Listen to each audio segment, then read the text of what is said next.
Pessoal, hoje a gente vai fazer uma aula um pouquinho diferente, um conteúdo um pouquinho diferente. Então a gente vai falar aqui um pouquinho hoje sobre dicas para a construção dos relatórios de estratégia. E essas dicas elas são muito importantes para que depois, se vocês precisarem ou vocês desejarem fazer a publicação desses relatórios, essas dicas elas podem tornar mais facilitado a publicação de vocês, né? Então, em termos de planejamento estratégico, eu queria dizer para vocês o seguinte, que não existe estratégia empresarial sem conhecimento, tá? Não existe. O conhecimento ele é essencial para a prática correta da estratégia. E aí a gente tem três tipos de conhecimento, né? O conhecimento científico, que é aquele que a gente gera com base em testes, em aferições, conhecimentos que podem ser replicados. O conhecimento empírico, que é aquele conhecimento que vem do nosso conhecimento, do nosso dia a dia, do conhecimento que a gente tem das ações que a gente faz muito bem feito. Esse é o conhecimento empírico. E o conhecimento técnico, que é aquele que a gente adquire com base em estudo de outras pessoas. Então, hoje na universidade, vocês estão tendo uma grande carga de conhecimento técnico, né? Então, quando vocês recebem, por exemplo, instruções de marketing, ou vocês estudam a legislação de recursos humanos, isso é um conhecimento técnico. Aí vocês vão para os seus trabalhos e lá vocês têm formas de fazer contratação, de fazer demissão, e aí você vai descobrindo, de acordo com o tempo, o que se encaixa melhor no seu trabalho. Esse é o conhecimento empírico, né? Aquele conhecimento do seu dia a dia. E aí, a partir do momento que você testa esses conhecimentos, então você tem um conhecimento científico, né? Então, o conhecimento, ele, em contexto geral, ele ultrapassa a necessidade de encontrar soluções para os problemas práticos, né? O conhecimento, ele tem uma característica do extraordinário. Ele é maior do que aquilo que é ordinário. E ele quer fornecer explicações para aquilo que nós ainda não sabemos, para coisas que nós ainda não conhecemos, né? Através de provas, de testes e coisas que podem ser replicadas. Então, o conhecimento ele tem que ser racional, porque ele tem que ser com base no pensamento, ele tem que ser sistemático, ele tem que ser exatamente um conhecimento verificável da realidade, ainda que não mensurável, mas verificável, né? E, para quem achava que metodologia científica e administração científica era coisa que só se vê na universidade, está enganado, porque em planejamento estratégico, os procedimentos de verificação de planejamento estratégico, eles são sempre baseados em metodologia científica e na pesquisa científica, tá? Então, o que eu queria dizer para vocês hoje como primeira sugestão aí na montagem dos trabalhos de vocês, com relação à revisão de literatura. Embora eu não tenha feito uma devolutiva das revisões de literatura que vocês me mandaram, eu pedi essa primeira versão justamente para poder ler e direcionar os erros que vocês estão tendo. Então, o que vocês têm que se preocupar em fazer agora na revisão de literatura de vocês? Verificar assim, o que já foi pesquisado sobre esse mesmo assunto que eu tenho? As outras pessoas que já pesquisaram, quais são as conclusões que elas chegaram? E se eu leio lá 10 artigos ou 2 artigos por temáticas parecidas ou semelhantes com a minha, que tipo de conclusão que eu posso tirar da revisão de literatura? E nesse momento que você está fazendo a revisão de literatura, já separa ali um lugarzinho e vai anotando o seguinte: quando a gente está fazendo uma leitura, é automático que a gente começa a fazer um comparativo entre aquilo que a gente está estudando e aquilo que aquele autor que a gente está lendo pesquisou. E aí surgem algumas ideias sobre, olha, poderia ser feito isso, vai anotando isso num cantinho que lá no final você vai precisar dessas informações, tá ok? Então, a revisão da literatura, ela tem que estar nesse contexto. E uma coisa muito importante, bem no começo, lembra lá no começo do ano, quando a gente não tinha, estava começando o ano, a gente sentou, a gente formulou o problema de pesquisa, a gente formulou o objetivo geral e específico. Então, a sua revisão de literatura, elas têm que estar relacionada ao seu problema de pesquisa. Elas têm que estar falando de uma forma indireta do seu objetivo geral. elas têm que estar correlacionadas com seus objetivos específicos. Então, se a sua revisão de literatura não tem uma relação com seus objetivos específicos, com o título da sua pesquisa, com o seu objetivo geral, e nem tampouco com o seu problema de pesquisa, esse é um indicador que a sua revisão de literatura não está correta. Então, leia a sua revisão de literatura e leia os seus objetivos específicos. A sua revisão de literatura e os seus objetivos específicos, eles têm uma fluência? Eles têm uma relação? Eles têm uma sinergia? A função da revisão de literatura é criar subsídios que ressaltem a importância do seu trabalho, que dê para você conhecimento sobre aquele assunto, para depois da sua coleta dos dados, você saber o que outras pessoas pensam sobre aquilo e você formar a sua própria opinião na sua análise dos seus dados. Então, a revisão de literatura, pessoal, é isso. Então, se a sua revisão de literatura ela não tem essa ponte, então vocês precisam rever a revisão de literatura, porque ela está apresentando algum tipo de falha, ok? Bom, aí você fez a tua revisão de literatura, né? Aprendeu bastante, você leu, em média, uma boa revisão de literatura, em média, a gente lê 30 artigos similares àqueles que a gente está pesquisando. Então, agora, se eu fiz uma boa revisão de literatura, eu posso pensar numa introdução. Eu, particularmente, eu gosto de escrever a introdução só ao final do meu trabalho, né? Mas o aluno, normalmente o acadêmico de graduação, ele gosta de fazer a introdução, ele precisa da introdução para dar o start. Então, a sua introdução, essa parte introdutória do texto, ela é a sedução que você está fazendo ao seu leitor. Então você tem que apresentar a temática que você está pesquisando, qual é a história, de onde que ela veio, como que isso acontece no mundo, como que isso acontece no Brasil e no Paraná, e no litoral do Paraná. É um produto específico, né? O que está acontecendo em relação a esse produto? A introdução, você vai apresentar questões relacionadas ao seu estudo, mas não especificamente sobre o seu problema de pesquisa. O seu problema de pesquisa, ao final da sua introdução, você tem que mostrar assim, olha, tá vendo?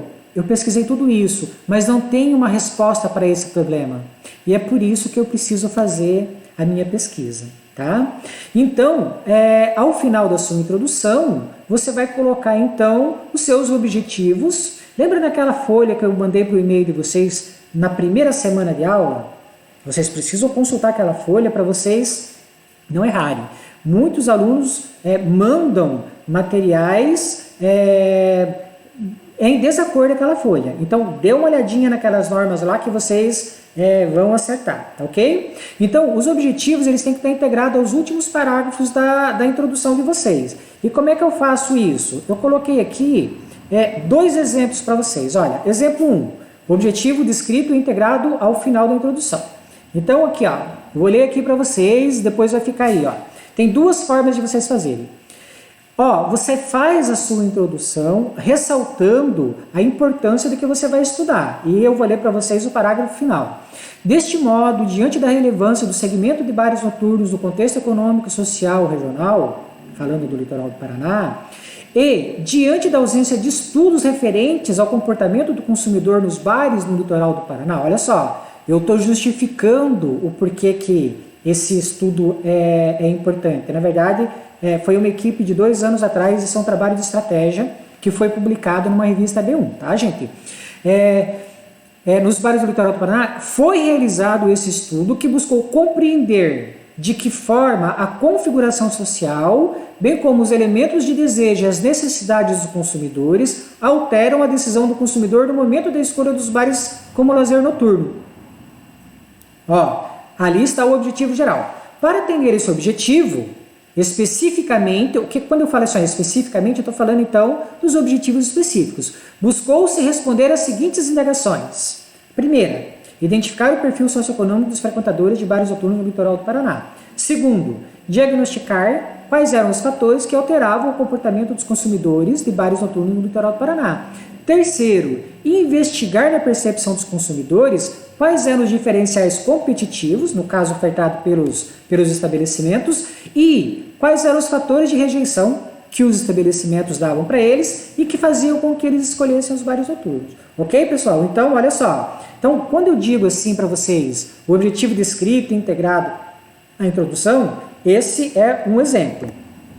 Segundo exemplo, se eu tenho, por exemplo, dois objetivos específicos, e os dois objetivos específicos eles estão muito próximos do objetivo geral, eu posso fazer uma integração única. Olha só esse exemplo que também é um trabalho publicado, também de 2 anos atrás, também da disciplina de estratégia. Olha só como é que eles escreveram. Ó. A industrialização artesanal de bala de banana poderia ser ampliada. Ó, justificaram ali o porquê do estudo. Porém, muitos produtores têm dificuldade na transformação da banana em função do desconhecimento de mercado, das formas de comercialização e, em especial, do desconhecimento das estratégias comerciais para ampliar a capacidade comercial. Ó, observam que a justificativa está ali. Assim, o presente estudo objetivou promover uma caracterização das microindústrias artesanais que produzem bala de banana do litoral do Paraná, ressaltando quais são as principais implicações e potencialidades socioeconômicas das atividades. Pessoal, então essas são as duas formas de, ao final da introdução de vocês colocarem o objetivo e aí vocês já podem ir direto para outra parte do trabalho, ok? Essas são duas formas que fica bem bacana. Bom, uma vez que vocês escreveram então essa fase, essa parte, vocês podem ir então para a próxima etapa, ok? E a próxima etapa são os procedimentos metodológicos. Então, o relatório e o artigo, eles têm que ser gerados pela pesquisa, nunca o contrário. Ou seja, a pesquisa que tem que gerar o relatório. E para isso, eu tenho que escrever um bom procedimento metodológico que, lá na frente, uma pessoa que nunca pesquisou aquilo saiba como replicar aquilo que eu estou propondo. Então, qual é o tipo de pesquisa? A maioria de vocês, uma pesquisa exploratória descritiva ou um estudo de caso, né? Qual é a forma de coleta de dados? Olha, eu coletei presencialmente, mas nós estamos em tempos de pandemia. Se estamos em tempos de pandemia, como que foi feita a coleta? Foi obedecido às recomendações da saúde pública? Que tipo de instrumento de coleta de dados? Foi entrevista? Foi questionário? Qual o tamanho da amostragem? Quantas pessoas eu entrevistei? Como que eu abordei? Né? Como que eu cuidei dos dados? Eu coloquei no Excel? Como é que eu vou analisar? Eu vou analisar qualitativamente, quantitativamente e pense assim, ó.